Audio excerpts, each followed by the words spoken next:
जय श्री राम, जय श्री बालाजी महाराज, जय माता की।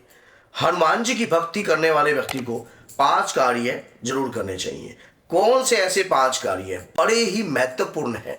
अगर आप दैनिक जीवन में, जो आपका जो दैनिक जीवन है, डेली रूटीन में अगर आप इन 5 कार्य को धारण कर लेते हो, इनकी महत्वता को समझ लेते हो, तो समझ लेना कि आप जैसा तेजस्वी और जोश ऊर्जावान व्यक्ति इस समाज में और कोई दूसरा आपको महसूस नहीं होगा। क्योंकि ये 5 कार्य आपको साहसी बनाते हैं, ये 5 कार्य आपके शरीर का ऑरा क्रिएट करते हैं, ये 5 कार्य आपके शरीर के अंदर जो है एक ऊर्जा, एक अट्रैक्शन, आकर्षण की शक्ति भी पैदा करते हैं। ऐसे कौन से हैं ये 5 कार्य? आज की वीडियो बहुत ही महत्वपूर्ण है आपके लिए। अगर अभी तक चैनल को सब्सक्राइब नहीं किया तो कर दीजिए और इस वीडियो के एंड तक बने रहोगे तभी जानकारी पूर्ण रूप से प्राप्त होगी। पहला कार्य, हनुमान जी की भक्ति जो भी व्यक्ति अगर करता है और इन 5 कार्यों को अपने जीवन में उतार लेता है तो उसका जीवन जो है स्वर्ण के समान हो जाता है। याद रखना, पहला कार्य हनुमान चालीसा।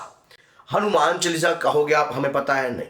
हनुमान चालीसा प्रतिदिन एक हनुमान चालीसा आपको करनी है, छोड़नी नहीं है। एक हनुमान चालीसा का पाठ जो है आप प्रतिदिन करने लग जाओ, आप ऊर्जावान हो जाओगे, आपका शौर्य बढ़ेगा, आपका धैर्य बढ़ेगा और शरीर के अंदर तेज बढ़ेगा। हनुमान चालीसा को तनिक ध्यान से समझना कि हनुमान चालीसा में जो जो बातें बताई गई हैं वो बातें बहुत ही ज्यादा महत्वपूर्ण है और बहुत ही ज्यादा ऊर्जावान है। अगर उन बातों को आप अपने जीवन में उतार लेते हो तो छूटी बंदी महासुख हुई, हर प्रकार के बंधनों से मुक्त हो जाते हो, शरीर ऊर्जावान हो जाता है और शक्तिवान हो जाता है। अगर आप हनुमान चालीसा, नहीं तो सुबह शाम का भी आप एक रूटीन बना सकते हो कि मैं सुबह शाम भी जो है हनुमान चालीसा का सेवन करूंगा और हनुमान चालीसा जो है कंटिन्यू पढ़ूंगा। अब सेकंड कार्य है राम कीर्तन।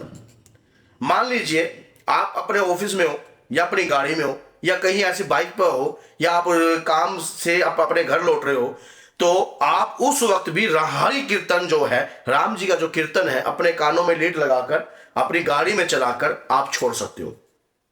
अगर आप 15-20 मिनट आपके घर का डिस्टेंस है, 20-25 मिनट का है, तो आप अपने घर के डिस्टेंस के बीच में आप गाड़ी चला रहे हो, पार्किंग में, जाम में फंसे हो, कहीं भी हो, तो आप हरि कीर्तन कीजिए, श्री राम जय जय राम सिया राम। इससे आपके शरीर पर हनुमान जी की कृपा आपको महसूस होने लग जाएगी। आपको लगेगा कि जैसे कि कोई शक्ति है जो अदृश्य रूप में आपकी गाड़ी पर हॉट सीट पर विराजमान है और आपको महसूस होगा कि वो शक्ति जो है आपका बल बढ़ा रही है, आपका तेज बढ़ा रही है और आपका साहस भी बढ़ा रही है। और आप जिस भी क्षेत्र में बात करते हो, किसी भी ऐसे समय पर किसी व्यक्ति का फोन आ जाता है, कुछ भी आ जाता है और आप उनसे बात कर रहे हो, तो याद रखना, और दादा वीर बजरंगी अगर आपके साथ हो, क्योंकि जहां राम जी का नाम है वहां बजरंगी का काम है। तो आपके घर में, अगर आपकी गाड़ी में या आप अपने घर में भी बैठकर हनुमान चालीसा के बाद भी आधा घंटा कीर्तन करते हो या परिवार के सभी सदस्य बैठकर, तो ऊर्जा डेफिनेटली आपके घर में रहेगी।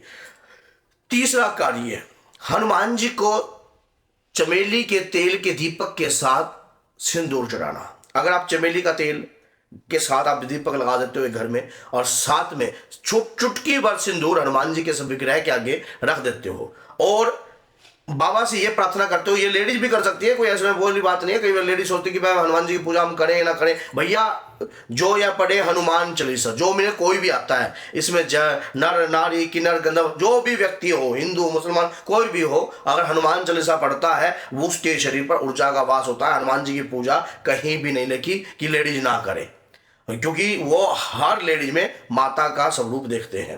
तो आप अपने चुटकी भर सिंदूर लेकर दादा वीर बजरंगी के चरणों में रख सकती हो और उस वक्त बाबा से प्रार्थना कर सकता है कोई भी व्यक्ति कि बाबा मेरे को ये जो है आप अपने, क्योंकि सिंदूर चढ़ाने से हर काम होता है, बजरंग बली को खुश करना आसान होता है। अगर सिंदूर हम चुटकी भर अर्पण कर देते हैं दादा वीर बजरंगी को, तो हमारे हर काम जो है आसान होने लग जाते हैं, हमारे हर कार्य में मंगलता उत्पन्न होने लग जाती है। चुटकी भर सिंदूर चढ़ाने से कुछ जाएगा नहीं आपका, लेकिन आपके कार्य जरूर सफलतापूर्ण होंगे, जैसा आपको मैंने बताया है कि आपको सफलता प्राप्त होगी। चौथा कार्य, मस्तक पर तिलक लगाकर रखना। हनुमान जी का सिंदूरी तिलक मस्तक पर लगाइए और तिलक लगाकर आप माँ दुर्गा की का भी तिलक लगा सकते हो या कोई भी तिलक है जो है आप अपने मस्तक पर, कभी भी अपने मस्तक को खाली ना छोड़िए। अपने आज्ञा चक्र पर हमेशा तिलक लगाइए। आपकी कुंडलिनी शक्ति का जो प्रभाव है आपकी बॉडी पर आपको महसूस होने लग जाएगा। माना जाता है कि जब हम इस एरिया को तिलक लगाते हैं तो यहाँ पर जो है एक जो है वशीकरण कृपा उत्पन्न होती है, जो आपके शरीर के ऊपर होती है। आप जितने भी संत महात्मा कोई भी देख लेना, मस्तक पर आपको तिलक जरूर उनके मिलेगा। तो अगर आप भी तिलक लगाते हो और हनुमान जी के भक्त हो तो तिलक लगाने से आपकी ऊर्जा बढ़ती है, आपके शरीर के अंदर जो है अलग प्रकार की ऊर्जा का एहसास आपको होने लगता है।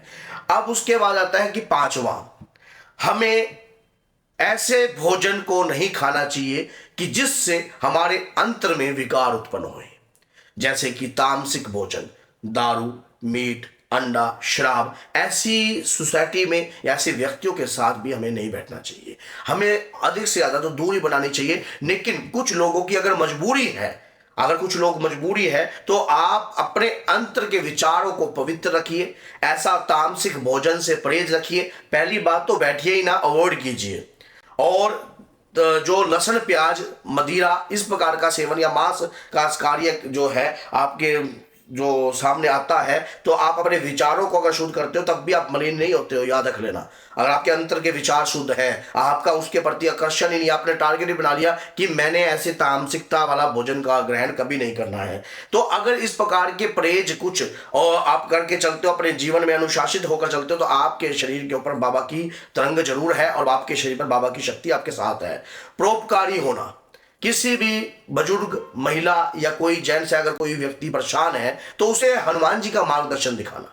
राम जी की भक्ति का प्रताप के बारे में थोड़ा सा गुणगान करना। आपकी जिब्या का कुछ घिसेगा नहीं अगर आप वाणी के वक्ता हो और थोड़ा सा प्रचार अगर आप प्रभु श्री राम की भक्ति के बारे में कर रहे हो या हनुमान जी की भक्ति के बारे में कर रहे हो, तो जिब्या कुछ नहीं घिसती है, बल्कि तेज बढ़ता है, रोशनी बढ़ती है और दृष्टियां खुलने लग जाती हैं। जब हम किसी भी प्रकार की भक्ति का प्रचार करते हैं या हनुमान जी का कोई भी भक्त जो है अगर भक्ति का प्रचार करता है, तो समझना आपके शरीर का तो तेज बढ़ेगा, आपके शरीर के अंदर ऊर्जा तो आएगी, साथ में आपके चक्र भी जागृत होने लग जाते हैं। क्योंकि जैसे जैसे आप हनुमान जी के कोई भी मंत्र, हनुमान चालीसा या कोई भी पाठ कर रहे हो, आपका मूलाधार चक्र एक्टिवेट हो रहा है। आगे धीरे धीरे जितने भी स्वादिष्टान चक्र, आगे विशुद्धि, ये सारी चक्र धीरे धीरे स्टेप बाय स्टेप जो है आपके जागृत होने लग जाएंगे और आपके शरीर पर ऊर्जा का वास होगा। और जिसके चक्र जागृत हो जाते हैं तो उसके बाद वे शरीर में आपको क्या चाहिए, कहते हैं कि मन चाही होती नहीं, प्रभु चाही तत्काल, बड़ी मांगे बैकुंठ को भेज दियो पताल।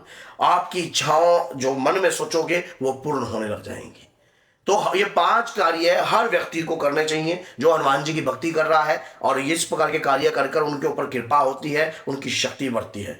तो अगर ये वीडियो अच्छी लगी है और आपने शेयर नहीं करी है तो सबसे बड़ी गलती करी है, क्योंकि एक शेयर किसी की लाइफ को बदल सकता है, किसी के जीवन को बदल सकता है। तो बोलिए जय सीताराम, जय माता दी।